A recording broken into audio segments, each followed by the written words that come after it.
So welcome everybody to another Fireside Chat at the White Museum here at Abergwait, the Crosby House, historic home of the Crosby family. This is number 5 in the series, and hopefully we'll have lots more.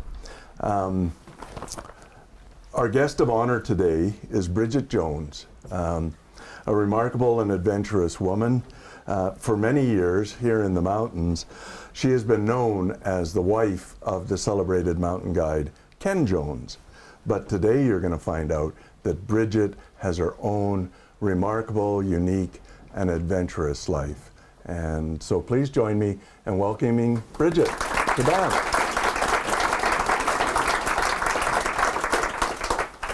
Okay, so Bridget, you're a Christmas baby. I was born on Christmas Day. I guess I let my mother have Christmas dinner and arrived in time for tea. And your middle name is? No. No. Okay.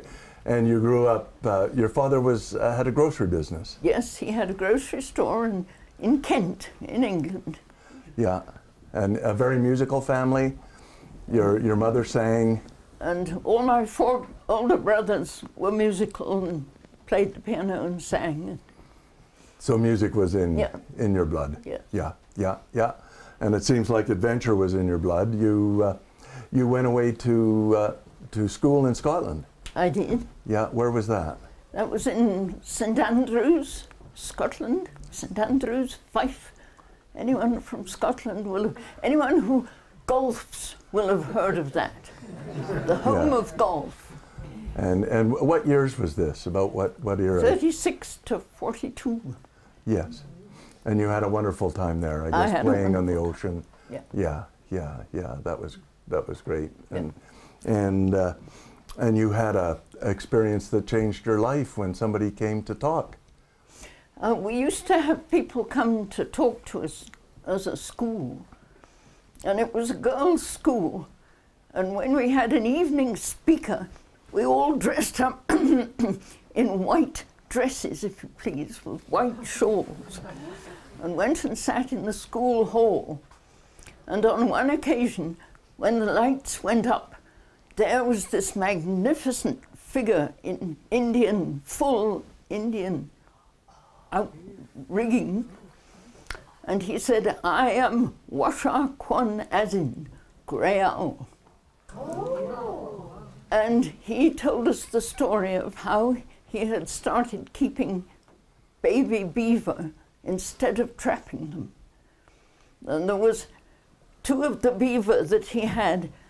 The lady was Jelly Roll, and she was large and fat.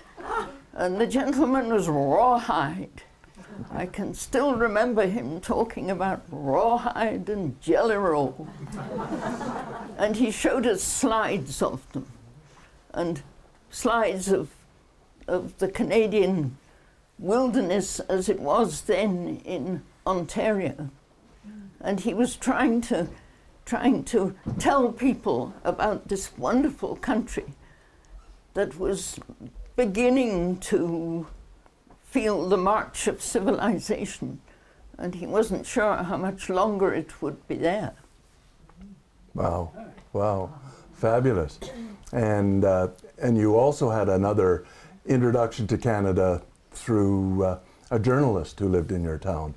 Yes, who showed slides of prairies and mountains and all things like this. And so that kind of fired one's imagination. But you told me he had been here in 1939 with the King and Queen. He came across with the King and Queen. So at that time we were able to see his slides. Yeah, so, and of course travel and adventure came naturally. I think your father was a bit of a traveler. He traveled all over the world with the Rotary and the Chamber of Commerce and on his own. And in 1902, he went round the world, which was quite a thing in those days. Across Canada, across America, over to China, Japan, and then home across the Trans-Siberian Railway, which had just been opened up. And I guess that was quite an adventure. Yeah, really. Did he have pictures? Did he show? Did you have photo albums? He did write a considerable journal, which one of these days we're going to try and get on what is it you call it? Scan it, or one of these things. I don't know. I don't know. One of these modern things. Anyways, yes. And you said that he also made it to the foothills of the Himalaya too, your father. Yes, he went to India on one or two occasions and went up to Darjeeling, and then the next one, Kathmandu, and took, somehow or another, got himself to where he could see sunrise on Mount Everest. That was his ambition, and he did it. So that's where I was going when I came to Canada, but I kind of got stuck here. Right. You were going to the Himalaya and to see Everest, and you had been inspired by the big climb of 1953. You told me about where you first heard that Hilary and Tenzing had climbed Everest. Yeah, we were standing in the Mall in London, watching the procession go down to Westminster Abbey for the coronation. And you had to get there early, so we were there by 5 in the morning. And just before the procession started, there was a great sound going on, great excitement, and signs went up, Everest has been climbed. And of course that's when Hilary and Tenzing went up. And then later on we went to the National Geographic Society and heard Hilary and John Hunt, who was leading the expedition, speak. And we went and actually shook them by the hand. This was great excitement. Yeah. So you were on your way to Everest, and you took the boat to somewhere in Quebec, I guess. And yeah, we went to Montreal, and then I traveled up to Muskoka and came across on the CN to Edmonton, hitchhiked down the Banff-Jasper Highway, which was just being built, huge machinery. I couldn't believe my eyes till I got to Banff. Yes. And there you met the old reprobate. The old reprobate. Well, what? No, not that one. Not that one. Another reprobate. You see, I'd come all this way to get a trail ride in the Rockies on a horse. So they sent me to Ike Mills, who had a corral just across the street from the museum, right across Bear Street from the museum. Yeah. Ike Mills had his stables right there. In the middle of town. And Ike Mills had a bit of a reputation. And he said, if you want to ride, you better go to Mount Sheboygan. So I said, oh, what's that? And it turned out it was Mount Assiniboine. He had been into his cups already then? Oh, yeah, he'd been well into his cups. He was definitely an old reprobate. But he put me on to Al Johnson, who was the wrangler for Assiniboine. And Al spent some time trying to persuade me to use my last $60, because we couldn't bring much money with us, to go to Assiniboine 2 days in, 2 days there, 2 days in on horseback, 2 days there and 2 days out. So this was the chance of a lifetime, and I took it. Thank goodness. Yes. And you met Erling. And I arrived on the 1st of September, and we met at Erlingstrom. I suppose you've heard of Erling. Some of you may know him. He was a great character with a slight stammer, which added a lot of character to his speech and his stories. And after a couple of days, his staff had left. So he was kind of without help. So he looked at me and said, well, how about you stay for a bit, and I won't pay you, and you won't pay me, and we'll just have fun. So we did. Yeah. I was inveigled into all sorts of jobs, but my favorite one was we had to prepare the cabins for winter. There were 5 cabins with 4 or 5 beds in each, which had a lot of blankets. And every now and again, Erling thought that we ought to, well, first of all, shake the blankets. So we went round to all the cabins, and this was a 2-man job. And you shook them 10 times, then you turned them over, and you shook them again 10 times, and put them back after clouds of something had gone up. But then he figured that probably about 10 or 12 of them ought to be washed. Well, you had to know which ones had been washed in what year, so that you wouldn't do them in 2 years running. So he got his brand, which was a broken ski pole, and he got a pot of paint.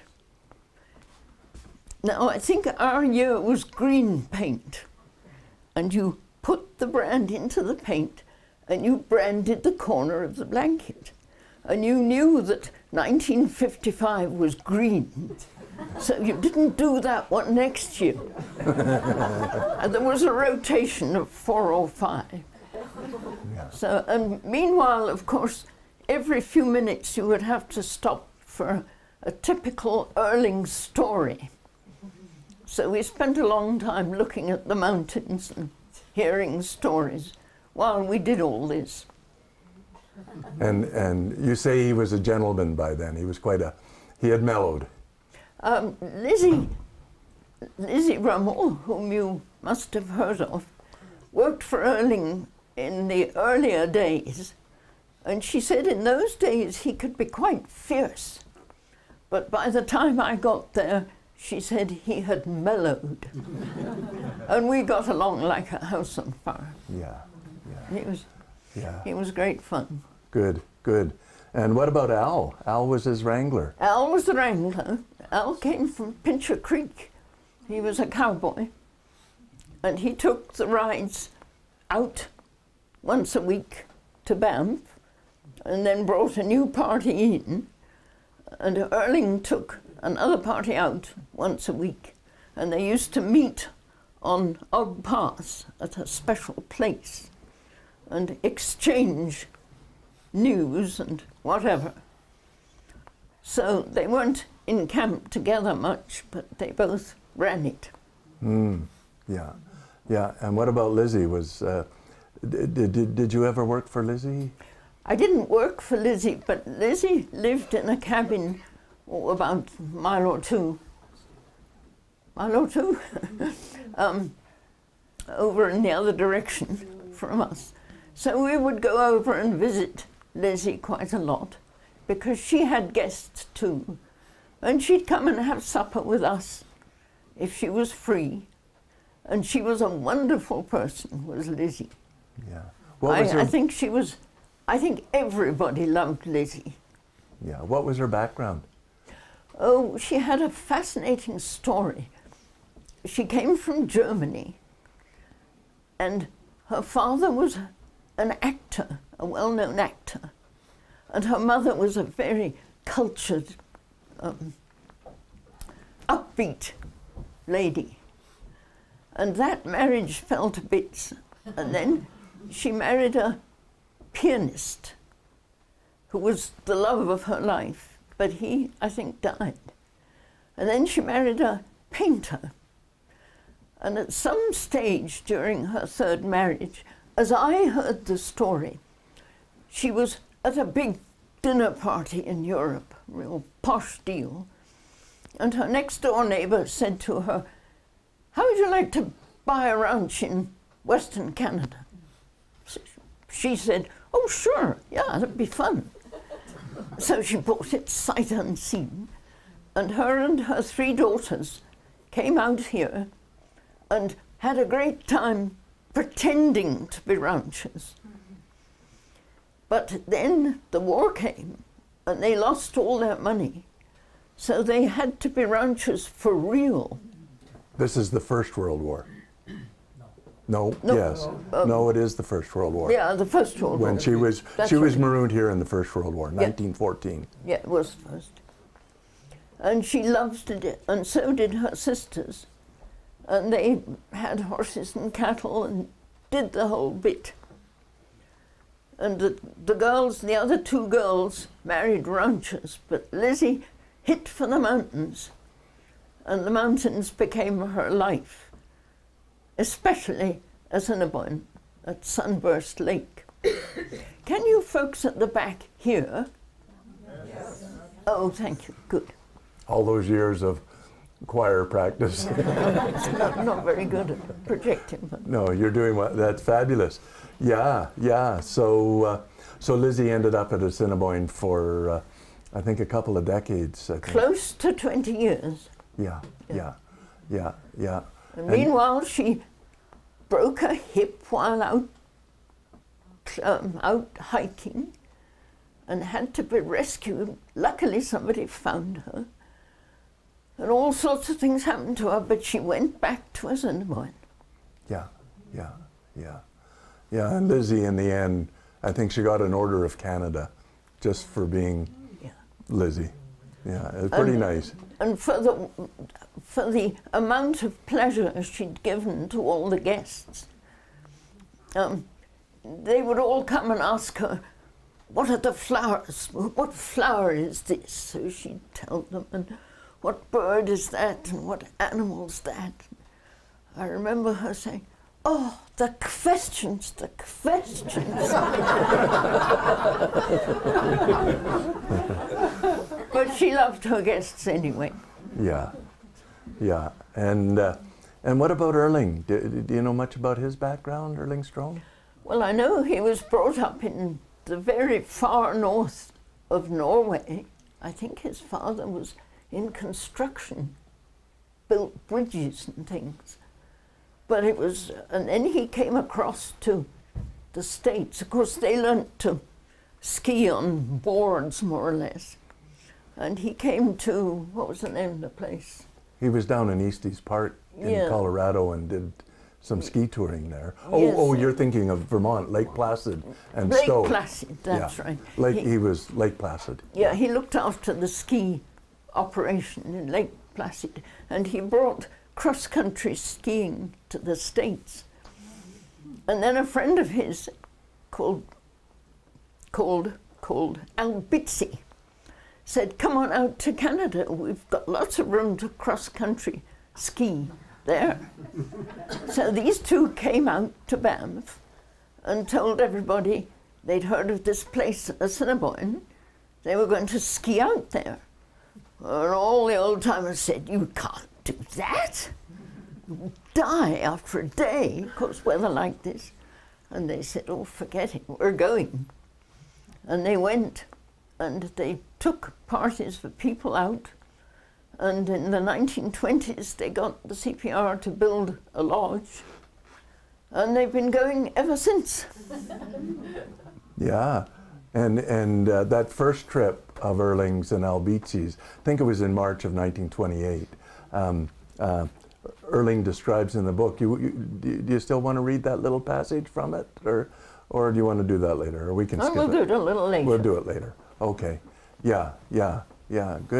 Good. And other people that you met, good friends of Lizzie's, Aileen Harmon and Muriel Gratz. Who were they?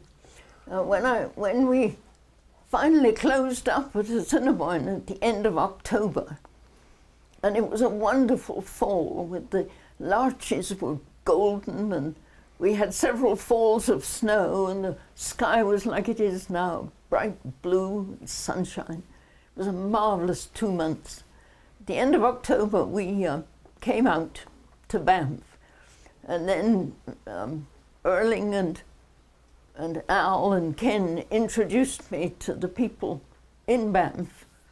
One of them, of course, was Muriel Gratz, who was the principal of the high school here. And one was Aileen Harmon of Harmony Drugstore. And she built this beautiful log house up on the, which way? St. Julian Road, up that way. Yeah, that way. Up that way. And we went to visit. She was very good to me. She had me to stay quite a bit. And another lady that I met when I very first came to Banff, I was walking up which street that goes straight up by the Mount Royal, Caribou. Caribou, yeah. With a knapsack, I just arrived off a hitchhike, and I was kind of wondering, you know, where to go, where I was going to sleep the night. And as I walked up Caribou, this lady called out from her house. She was sitting on her deck and said, "Where are you going?" So I said, "Well, I don't really know." So she said, "Come on in and have a chat."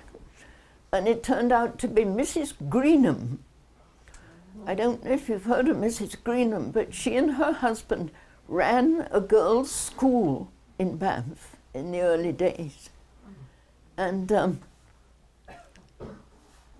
I think I met one of the students of the school once, and apparently the husband was a little bit vague, shall we say. So all the students had to kind of shepherd him around.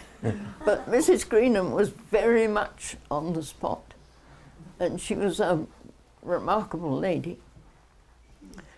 Yeah.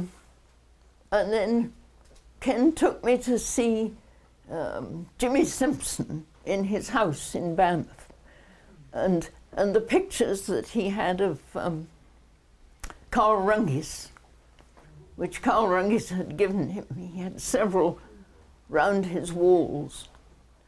So I had quite an introduction. Quite an introduction to the old-timers. And I also got to know Tamara, the painter. De Grand Maison. De Grand Maison, who took me to her home up the other side of the river. Beautiful old house with this wonderful father who did these marvelous paintings of Indians, sort of shock-headed. He was the head of the family.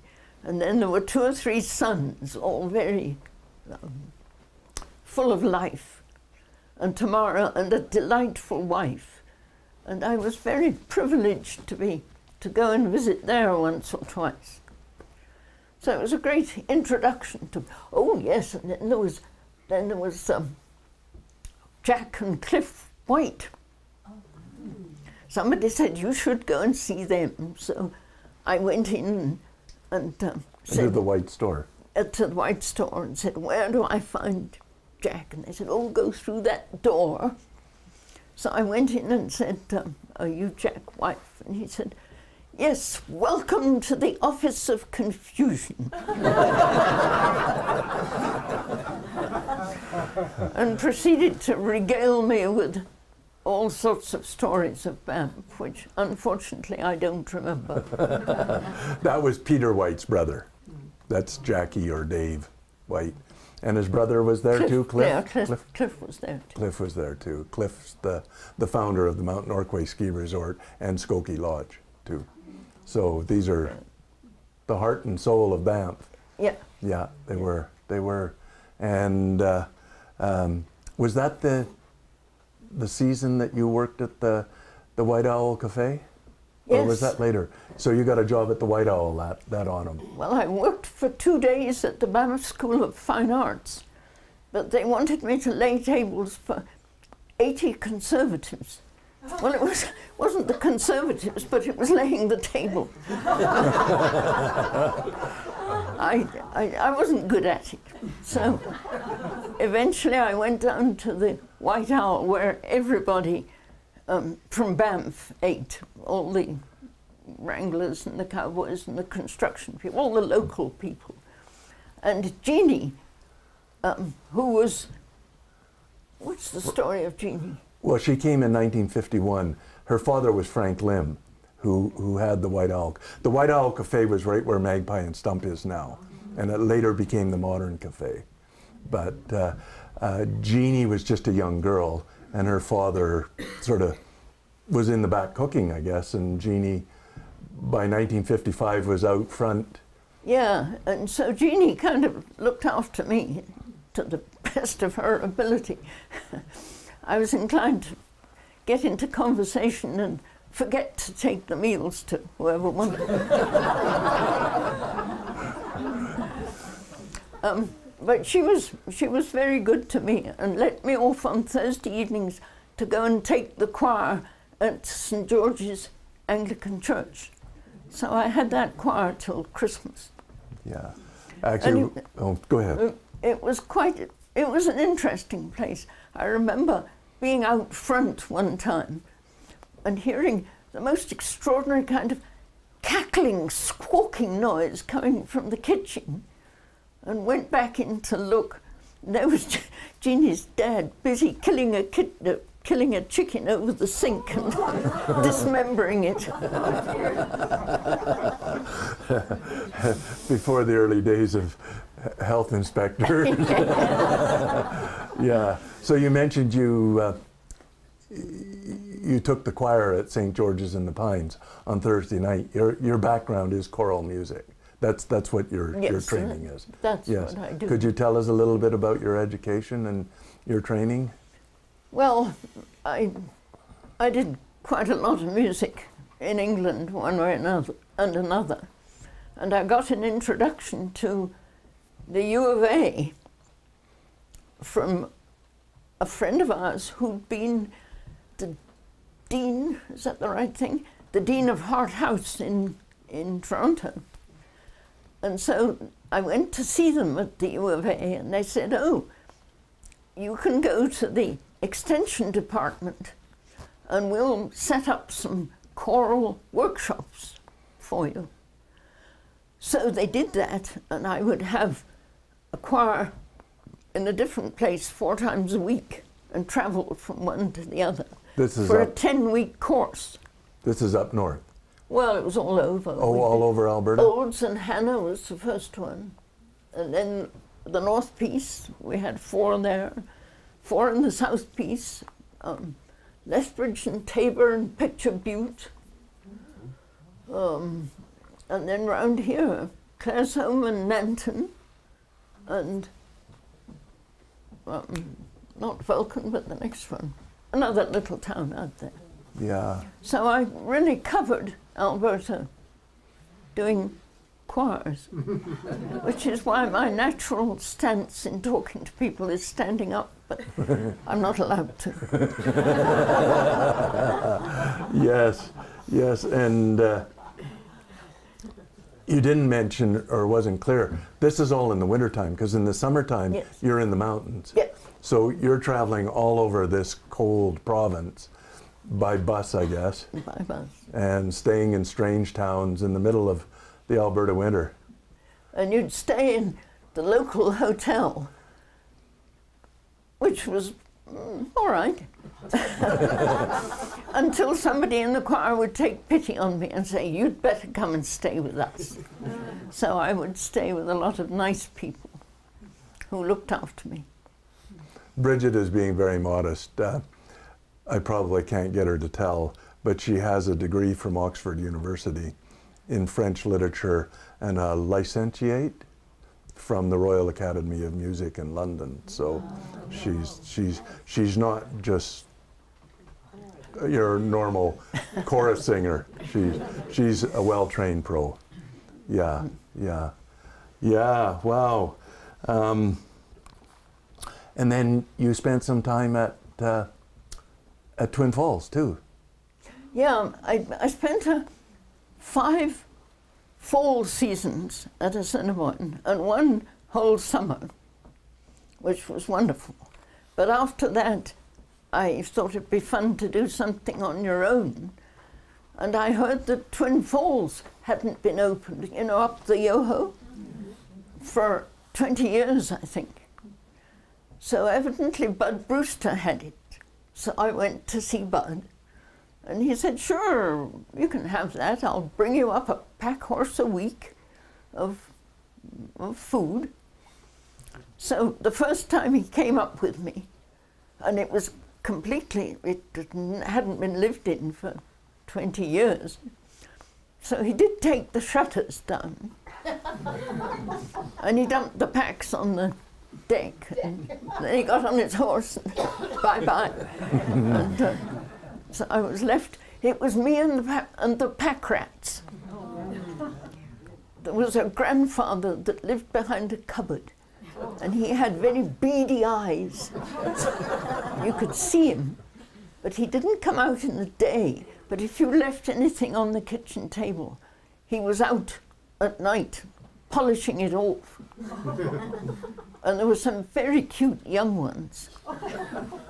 But then eventually Ken Jones, who had been in and out of Assiniboine, came up to visit, and he got a wash basin, you know, one of those big wash basins, upside down with bits of wood, and made a trap.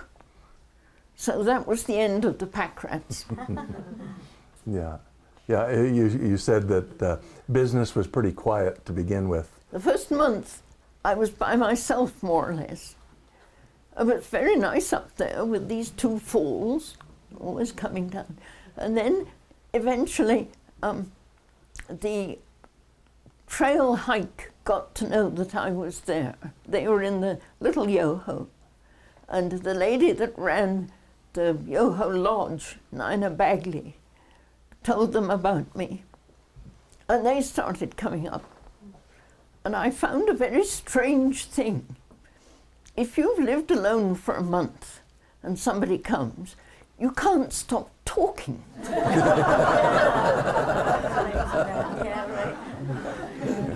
And you might not believe it, but I don't normally talk an awful lot. So it was rather funny. Anyway, after that, they all came up. A lot of them came up. Smithy Gardner was one, whom some of you may know, with his two youngest children and his wife. And they showed me how to make spruce bough beds, because all the beds were filled. So they put spruce boughs in the sitting room. And I don't know, about 20 people spent the night on the spruce boughs. Very comfortably, they told me. Yeah. Yeah, well, yeah, they can be. I now prefer a mattress, but yeah. Oh, great. And you also met Hans Moser in those early days, early on. Oh yes, I was wandering around Lake Louise. I think I was going up to the plain of 6 glaciers, and I met a lady coming down the trail. So we stopped and talked, and she said, "Well, I'm going to climb Assiniboine the day after tomorrow. Would you like to come?" So, sure, anything once. So Hans Moser was taking her up. So I got to climb Assiniboine with Hans. Great. So that was... And he was a good guide, was he? He took good care of you? Oh, yes, you bet. Yeah. It was his early days, but it was fine. We got there and we got back. Yeah. Yeah. And who was the lady? Dorothy Peck. Oh. She was one of the Alpine Club bunch with Beda Lacey and somebody who wrote books. You mentioned her name the other day. Whose name I can't remember. Lillian Guest. Lillian Guest. She was one of them. Yeah. So I got to meet some of the old Alpine Club. Right. And how did you meet? How did you meet that other fella, Ken?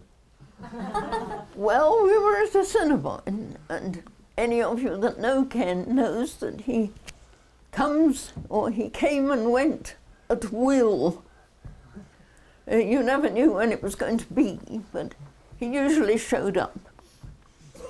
And what I particularly remember about that first fall, he would come and use the power saw and cut the firewood. We were allowed to cut dead wood for the stoves. But he had hearing aids in those days, and he didn't hear at all well. And for some reason, he was down on the floor fixing something, not listening to what we were saying. And somebody mentioned something about a bottle of rum. Rum? He heard that. He heard that. Yeah. Yeah. So he was coming up to visit you at Twin Falls. Yeah. What year was Twin Falls? 58. 58. So by then you were friends. You were good friends. Yeah. Yeah. And when did you get married? 59. Yeah. Good. So. And then your life changed completely. You could say so. Yeah. Well, of course you had a family, but you also moved to Nanton. Yes, we moved to Nanton. We had both thought we would like to start a guest outfit of some sort, but it was hard to find the right kind of place. And our friends in Nanton said, "We've got a ranch in the foothills. Maybe you'd like to start there." So we thought that'd be fine, just for a year or two. So we went out and started and got some horses and got some guests and got some kids, and we're still there. And what was your ranch called? Timber Ridge Lodge. Timber Ridge Lodge, and you ran it it was really your operation. Well, yeah, he was in the mountains most of the summer, and he was a warden for 6 years. At Assiniboine. Yes, at Assiniboine, Yeah. that's right. Yeah. So I had 2 kids, and I have 2 grandkids, one of which is somewhere in the back somewhere. Yeah. So. And can you describe Timber Ridge Ranch, what it was like? Well, it's difficult to describe, because I don't think there's ever been anything quite like it. It was families and kids on their own, and people that liked horses and meals and getting people out on rides and getting them back again, and all the things that go with it. How many horses did you have? 12. 12 horses. Yeah, we could send out 12. Yeah. It was a great life. And we still have many friends that came to the ranch. In fact, several of them were at my birthday party. Yes. Bridget, last month just celebrated her 90th birthday. And there's another one at the door that was at my 90th birthday party, Separano. Great, Bridget. Great talk. Yeah. And then you really got into the choral music in that. Well, in the winters, I did choirs. Yeah. You led a number of choirs, the United Church Choir and several others. Yeah, we had a community choir, which was the big choir, and then the church choir for eons. And you put on plays? Oh yeah, we had a thing called the Chinook Singers and Players. So we would put on a play one year and a musical the next. So we got that going. That went well for many years. Yeah, well, 1960 till I think you just recently retired, didn't you, from one of your... Well, oh yeah, we over had 50 our last... years. We had our last concert at Christmas of the community choir after 25 years. Yeah. And the Chinook Singers and Players is sort of a bit going through a bit of a dip, but I'm sure it will revive with somebody. Yeah, great. And you had a real rich life down there. You had 2 children. Yeah. Yeah, Patrick and Jennifer. Yeah. And Ken was up in the mountains a lot. Ken came and went, as he always had. He blew in and blew out. He blew in and blew out. Yeah, but Nanton and Timber Ridge were really your home. Yes, Yeah. yes. Yeah. It became Ken, I suppose Ken was still very attached to Skokie and Assiniboine. Oh yes, he spent all the time he could in the mountains. Yeah. Yeah. And you became a great community advocate in for recycling in Nanton. Yeah, we started a recycling depot, which still flourishes. Yeah. And you served as a school board trustee? Oh yeah, I did that for 15 years.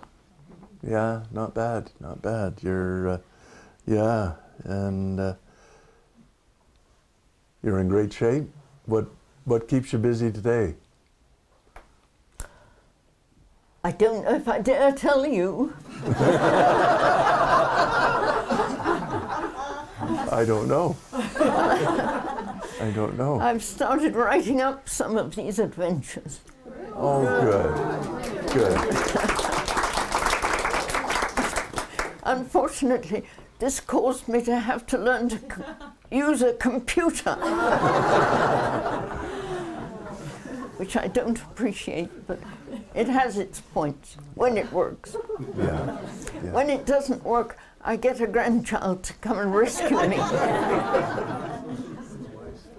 Yeah, the kids are good at that. Yeah, Yeah, they sure yeah, are. great, great. Well, you're a great friend of Sam McGee too, of Robert Service. I am. Could I just finish the story of Grey Owl? Oh, absolutely. I forgot this bit.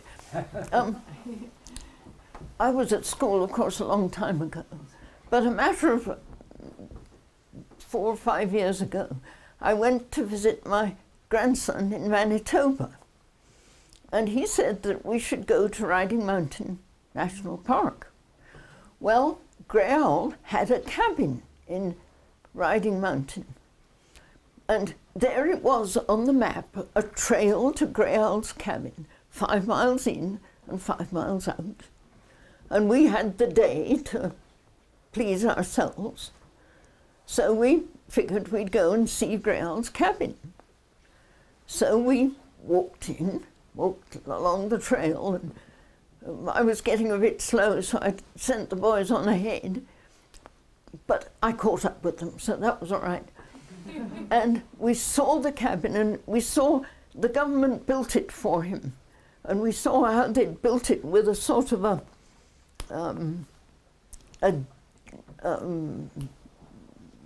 not a basement, but a sort of a hole for the beaver, so that they could dig a hole out into the lake and just come in and use the cabin, and they could build their beaver lodge right in the cabin, and then the other half was for Grey Owl's use. And my grandson seems to remember that I wrote something in the guest book, and I was going to ask him if he'd tell us what it was, because I've forgotten. Virgil, could you? Where is he? Oh, there he is. I think, first of all, Governor was being humble again with the distance. I think it was more like 8 miles in and 8 miles out. But we, of course, hurried up to the cabin and toured around and totally missed the guest book, and we're on our way out of the cabin when we saw her coming across the slough right in front of the cabin, and she reminded us maybe we should go sign the guest book. So we went back in and read an entry from somebody, presumably much less than 85 years old, mentioning the length and difficulty of the hike, and right below that Trelawney signed it with something that went along the lines of, "It's very nice to get to the cabin that inspired my first visit to Canada from a speaker I heard some 70 years ago in Scotland." Fabulous. Fabulous. Fabulous. Do you have any other stories you want to tell? I don't know. We hit most of the ones that we had talked about, but I'm sure there's others. Well, I think we've done a pretty good job. We've done a pretty good job. I mean, Yeah. as far as gouging my memory goes. Yeah. Do you want to read anything? How do you feel? Do we have time? She loves Sam McGee, the cremation of Sam McGee. And she's got something from Pioneers on Skis, too. Which is Erling Stroom's. So he pays your penny and you takes your choice.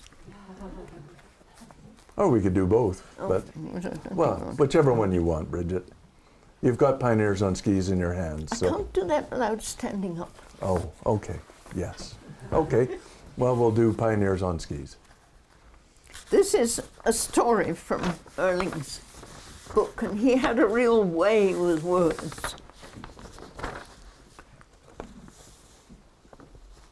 This is talking about the ski lodge in the spring. Finding somebody to do the cooking was always a problem. On this occasion, we had engaged a man by the name of Rex Harrison. An uncontrollable thirst had ended his career in the British Navy.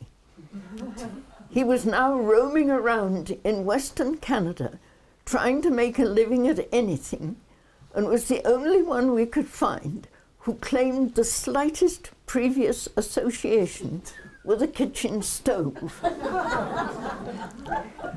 He was eager to come when he heard we were more than 30 miles from town, thinking that distance would automatically help to control his thirst. Harrison, though not pretending to be a good speaker, thought that a pair of snowshoes would do for him. Rather than that, we rigged him up with a pair of skis with skins attached underneath. These act somewhat like snowshoes and would enable him to follow our ski trail with less difficulty.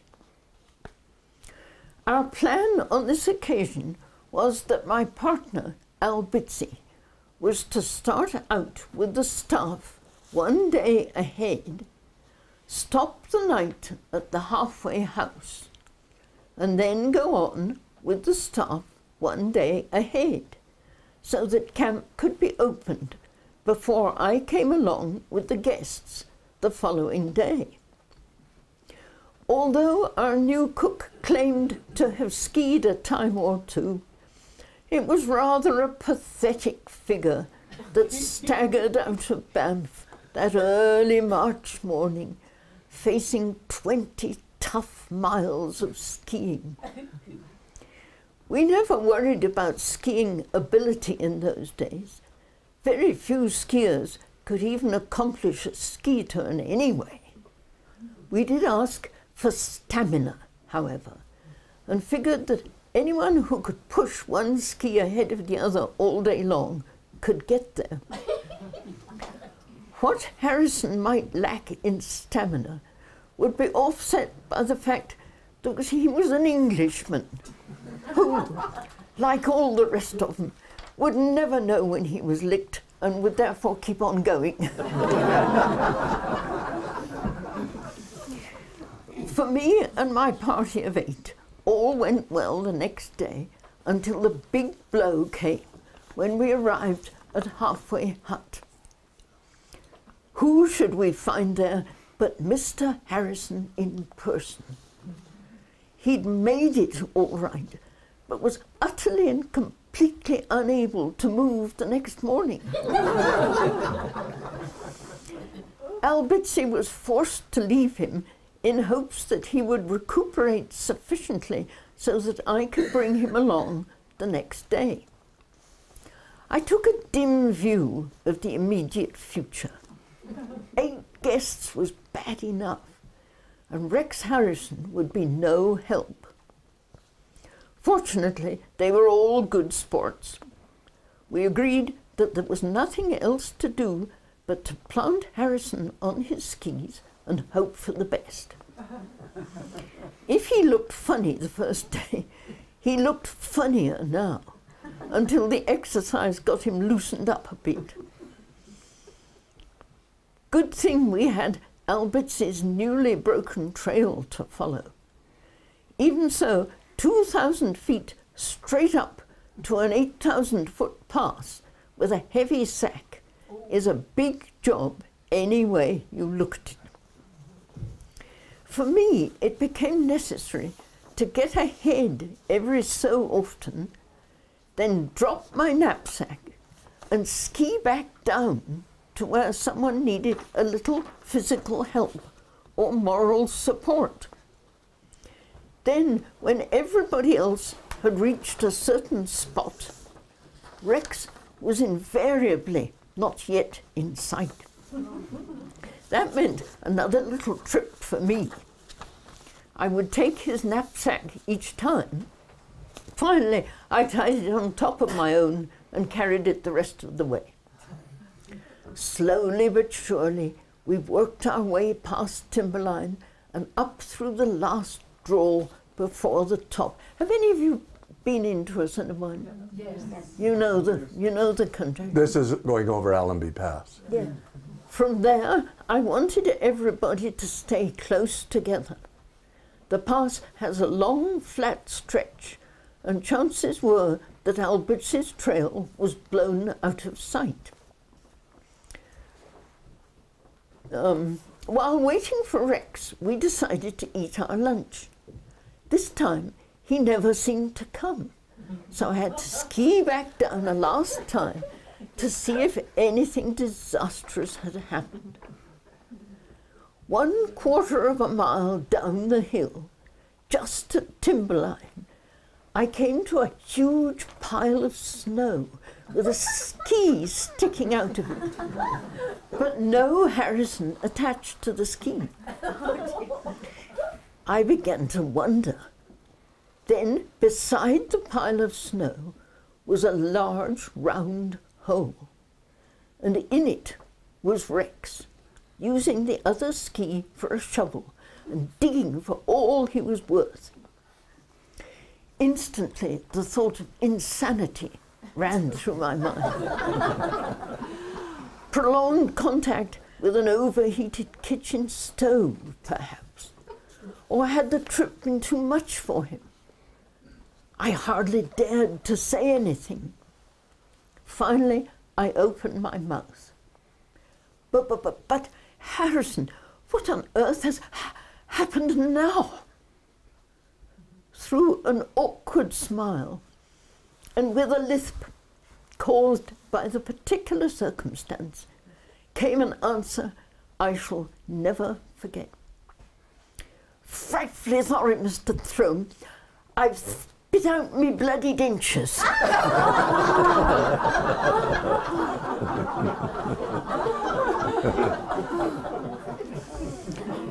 What do you do when your cook has lost his teeth in 5 feet of snow and you have a party of 8 skiers waiting below a pass, a good 10 miles more to go, and you're 2 hours late already?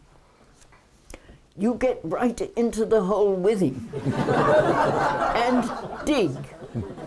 At least that's what I did. Some very unhappy minutes went by, maybe 10 of them. We were down to the grass this time, when suddenly I heard a very English voice saying, "Oh, I say, there they are." He pointed at something by my left foot. There they were, all right. I picked them up quickly and was about to turn them over to him when I thought better of it. Instead, I wrapped them into my own handkerchief and put them into my pocket. "You will get those at a Cinnabon," I said. "Let's get going." A toothless cook followed for the next 10 miles. There wasn't much left of Rex Harrison when we reached camp late that night. Only his teeth were in good shape. Your family must have been horrified that you married this wild man from Canada.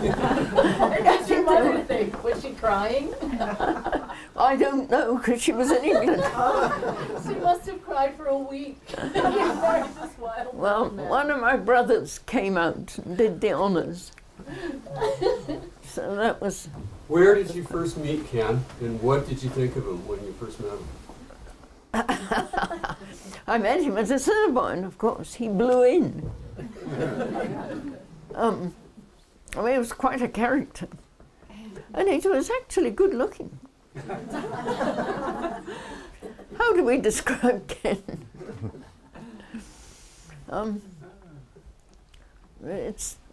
I don't know, I don't think I know how to describe him. Perhaps you can do better, Chic. Well, he was a happy character who loved the mountains, a free spirit, Yes. a real free spirit who was hard to pin down, hard to, probably not meant, he probably should have been just a gay bachelor adventurer, but a good soul. Yes. Did you know right away you were going to marry him? Did you think, oh good God, I'm going to marry this man? No, I didn't. No, that took 2 or 3 years. And then you said, oh good God, I'm going to marry him. Well, you know, I went into this gaily being a, you know, that kind of person, but I went to see this Mrs. Greenham that I mentioned. When she was in hospital, she was on the way out then. And I said I was going to marry Ken. And she said, oh, you brave soul. And little did you know at the time what she meant. Yeah, great. Well, that's been wonderful. Any more questions? Did Ken share your love of music? Did he join the choirs in the winter? Or? No, but he introduced me to things like Home on the Range and a few more of that ilk. And he sang some of the old Dirty 30 songs that we'd learned at school in England, or Scotland rather. You know, oh, how can I do as other men do? Hallelujah, I'm a bum. You know those, don't you? Yes, my dancer. Yeah. Those were the old 30s songs. Did I overhear that you knew Ken before he came to Canada? No, he was born in Canada. But didn't she say that she knew him? No. She'd met Ken, but in Canada. Yeah. No, his parents came over in 1912, I think, or 10 or something. And he was born here.